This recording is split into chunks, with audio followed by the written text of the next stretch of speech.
আসসালামু আলাইকুম। মোহসেনার শাওন আমন্ত্রণ জানাচ্ছি এনটিভির মধ্যাহ্নের খবরে।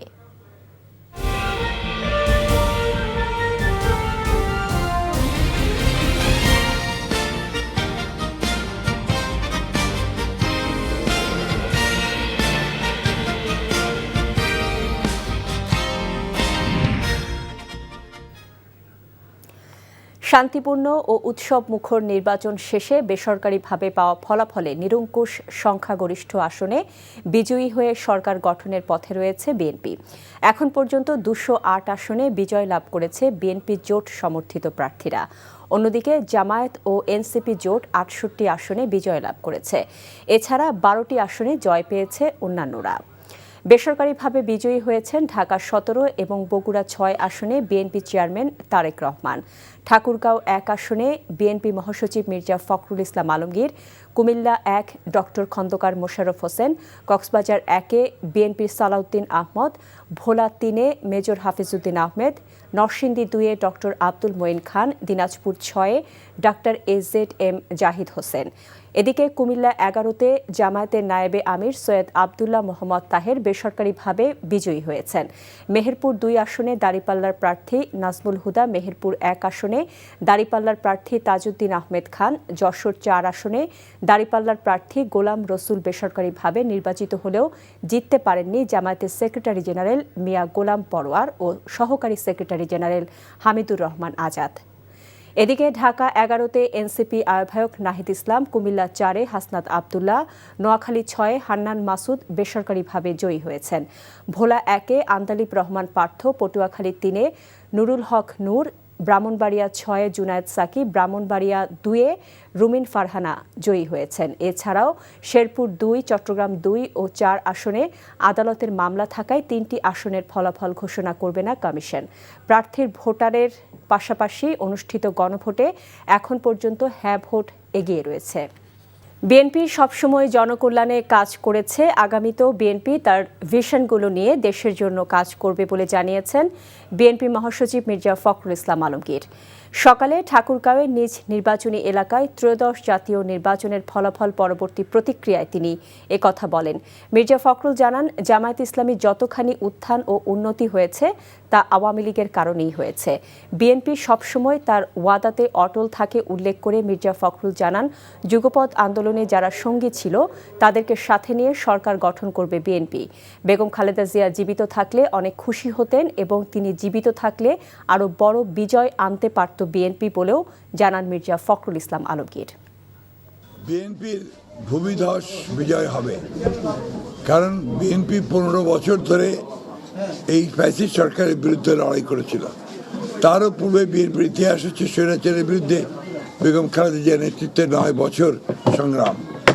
তো গণতান্ত্রিক অধিকারের জন্য, ভোটের অধিকারের জন্য, মুক্ত একটা সমাজের জন্য বিএনপি সবসময় লড়াই করেছে এবং তারই যে বহিঃপ্রকাশ হচ্ছে জনগণের বিএনপির প্রতি ভালোবাসা, হচ্ছে এই ল্যান্ডস্লাইড ভিক্টরি।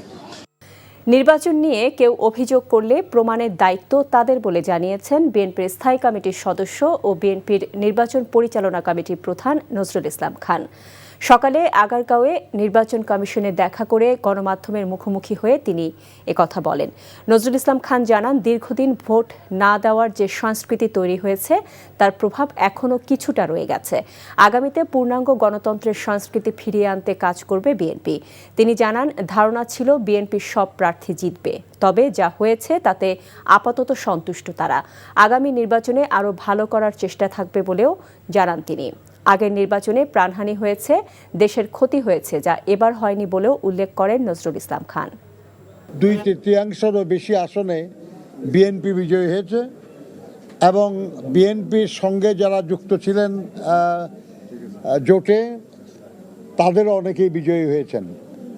কাজে আমরা মনে করি যে এর মাধ্যমে জনগণ আগামী 5 বছর বাংলাদেশের জনগণের কল্যাণের দায়িত্ব তারা বিএনপি এবং বিএনপির নেতা জনাব তারেক রহমানের উপর অর্পণ করেছেন। এবারে ত্রয়োদশ জাতীয় নির্বাচনে বিএনপি এবং জামায়াত জোটের হেভিওয়েট প্রার্থীরা হেরে গেছেন।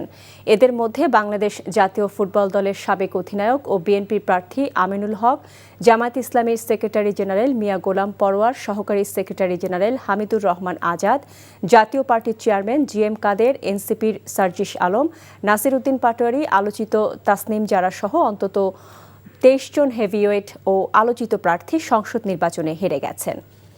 চট্টগ্রাম থেকে জানছিলাম নির্বাচন পরবর্তী ফলাফলের খবর। ত্রয়োদশ জাতীয় সংসদ নির্বাচনে বিজয়ের জন্য বিএনপি ও দলটির চেয়ারম্যান তারেক রহমানকে শুভেচ্ছা জানিয়েছে ঢাকার মার্কিন দূতাবাস। আজ দূতাবাসের ভেরিফাইড ফেসবুক পেজে দেওয়া এক পোস্টে এই শুভেচ্ছা জানানো হয়। এতে উল্লেখ করা হয়, একটি সফল নির্বাচন আয়োজনের জন্য বাংলাদেশের জনগণকে অভিনন্দন। বিএনপি এবং দলীয় চেয়ারম্যানকে ঐতিহাসিক বিজয়ের শুভেচ্ছা। দুই দেশের সমৃদ্ধি ও নিরাপত্তার অভিন্ন লক্ষ্য বাস্তবায়নে একসঙ্গে কাজ করতে আগ্রহী যুক্তরাষ্ট্র। জাতীয় সংসদ নির্বাচনে বিশাল জয়ের কারণে বিএনপি চেয়ারম্যান তারেক রহমানকে অভিনন্দন জানিয়েছেন ভারতের প্রধানমন্ত্রী নরেন্দ্র মোদি, পাকিস্তানের প্রেসিডেন্ট আসিফ আলী জারদারি এবং প্রধানমন্ত্রী শাহবাজ শরীফ। এই জয় তারেক রহমানের প্রতি বাংলাদেশের মানুষের আস্থার প্রতিফলন হিসেবে উল্লেখ করেন মোদি। গণতান্ত্রিক, প্রগতিশীল এবং অন্তর্ভুক্তিমূলক বাংলাদেশের প্রতি ভারত সমর্থন অব্যাহত রাখবে বলে জানান দেশটির প্রধানমন্ত্রী। বাংলাদেশের সঙ্গে ভারত বহুমুখী সম্পর্ক উন্নয়নে উন্মুখ বলেও উল্লেখ করেন নরেন্দ্র মোদি।